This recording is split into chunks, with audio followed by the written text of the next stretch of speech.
Bismillahirrahmanirrahim. Assalamualaikum warahmatullahi wabarakatuh. Alhamdulillahirabbil alamin. Sholawat serta salam senantiasa tercurahkan kepada junjungan kita Nabi besar Muhammad sallallahu alaihi wasallam, sehingga kita bisa berjumpa kembali di channel Pesan Abi dalam keadaan sehat walafiat. Sahabat beriman yang dirahmati Allah, ternyata sholat qiyamul lail juga mempunyai waktu terbaik. Kapankah waktu terbaik untuk sholat tahajud?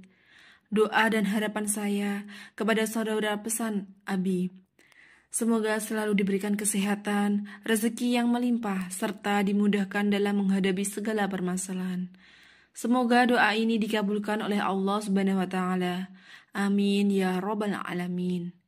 Namun sebelum lanjut ke videonya, izinkan saya mengajak saudara untuk mendukung channel ini dengan menekan tombol like dan subscribe agar channel ini lebih berkembang dan bermanfaat di masa mendatang. Dan saudara yang mempunyai hajat silahkan tulis di kolom komentar. Kita akan bantu aminkan bersama. Harapannya semoga hajat saudara dikabulkan oleh Allah Subhanahu wa Ta'ala. Amin ya Rabbal Alamin. Untuk menunaikan sholat tahajud juga diatur tentang niat dan tata cara sholat tahajud. Dan ada baiknya karena melengkapi amalan ibadah kita, di mana banyak umat muslim berlomba-lomba mengejar pahala sholat tahajud. Sholat tahajud ini dikerjakan pada malam. Biasanya dikerjakan pada waktu sepertiga malam. Sholat tahajud dianggap sebagai ibadah sholat sunnah yang paling istimewa. Sebab disebut dalam Al-Quran dapat mempunyai pengamalnya diangkat ke tempat yang terpuji di mata Allah. Walaupun begitu, ada waktu yang paling dianjurkan untuk melaksanakan sholat tahajud, yaitu di sepertiga malam terakhir. Sahabat beriman yang dirahmati Allah, kerap kali ada pertanyaan kapan waktu yang tepat untuk melakukan sholat malam. Apakah jika ingin melaksanakan sholat tahajud memang harus sesudah tidur terlebih dahulu? Kajian Halaqah disebutkan, kata tahajud berasal dari kata tahajjada, yang berarti bangun dari tidur. Sedangkan menurut istilah, sholat tahajud berarti melaksanakan sholat sunnah di waktu malam hari sesudah tidur. Jadi syarat diperbolehkannya melakukan sholat tahajud tidur terlebih dahulu walaupun hanya sebentar. Dan dasar hukumnya adalah firman Allah. Dan sebagian malam lakukanlah sholat tahajud sebagai suatu ibadah tambahan bagimu. Mudah-mudahan Allah mengangkat derajatmu ke tempat yang terpuji. Menurut riwayat Ibu Hurairah radhiyallahu anhu disebutkan, Rasulullah SAW bersabda, sholat sunnah yang paling utama dikerjakan setelah sholat wajib adalah sholat tengah malam, yaitu sholat tahajud. Adapun sebelum melakukan sholat tahajud disunahkan menggosok gigi atau bersiwak terlebih dahulu. Mengenai bilangan rakaat sholat tahajud, para ulama berselisih pendapat. Ada yang berpendapat bilangan tahajud maksimal sebanyak 12 rakaat. Riwayat Ibnu Abbas bilangan tahajud sebanyak 10 rakaat. Sedangkan riwayat dari Aisyah radhiyallahu anha menyebutkan bahwa bilangan tahajud sebanyak 8 rakaat. Adapun waktu paling utama mengerjakan sholat tahajud adalah di sepertiga malam terakhir atau sebelum masuk waktu subuh.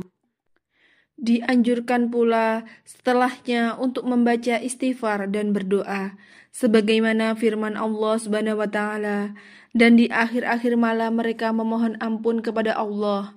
Al-Quran Surat Az-Zariyat ayat 18. Dari riwayat Ibnu Abbas radhiyallahu anhu berkata, Rasulullah juga mengerjakan doa khusus untuk sholat tahajud, yakni Bismillahirrahmanirrahim.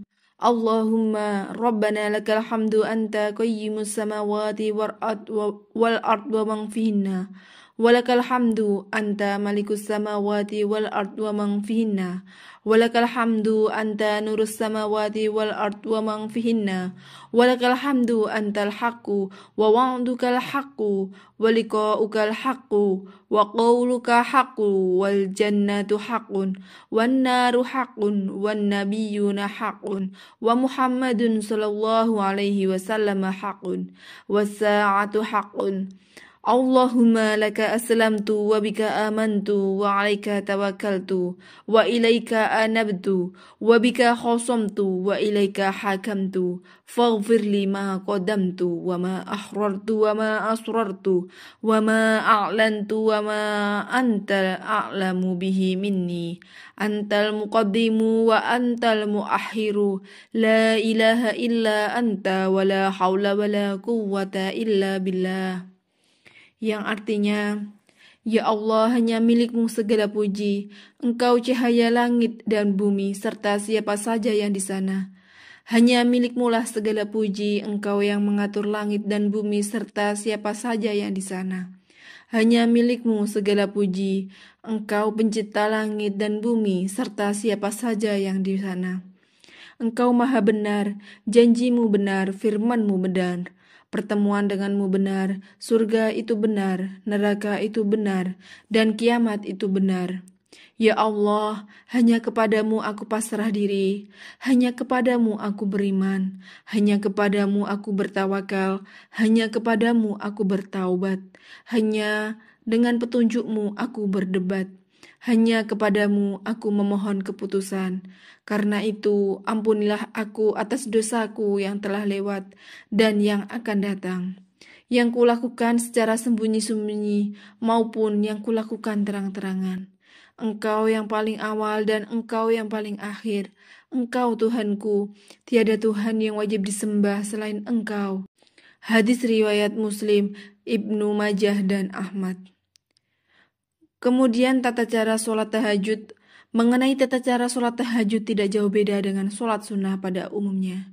Adapun tata cara sholat tahajud yaitu: yang pertama, membaca niat sholat tahajud dengan suara yang pelan, diikuti dengan artinya dibaca di dalam hati. Kemudian setelah membaca niat, dilanjutkan dengan membaca takbir sambil tangannya diangkat ke atas. Yang ketiga, membaca doa iftitah, hukumnya sunnah. Yang keempat, membaca surat Al-Fatihah.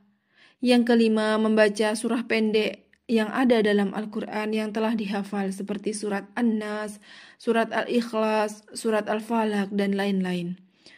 Kemudian dilanjutkan seperti pada langkah-langkah pada umumnya seperti rukuk, sujud, hingga salam.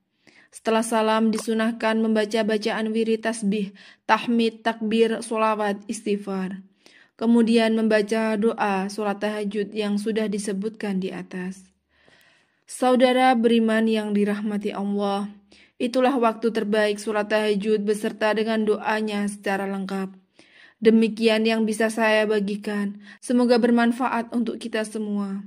Semoga Allah Subhanahu wa Ta'ala memberkahi kita dengan keinginan kita untuk memperoleh rezeki yang melimpah, rumah yang nyaman, serta kendaraan yang memadai. Semoga Allah mengabulkan semua keinginan ini. Amin ya Rabbal Alamin. Saya memohon maaf apabila ada salah dan kekhilafan dalam penyampaian kata-kata. Dan jika dirasa video ini bermanfaat, silakan like, komen, dan subscribe agar bisa bermanfaat kepada saudara dan teman kita di masa mendatang. Akhirul kalam, wassalamualaikum warahmatullahi wabarakatuh.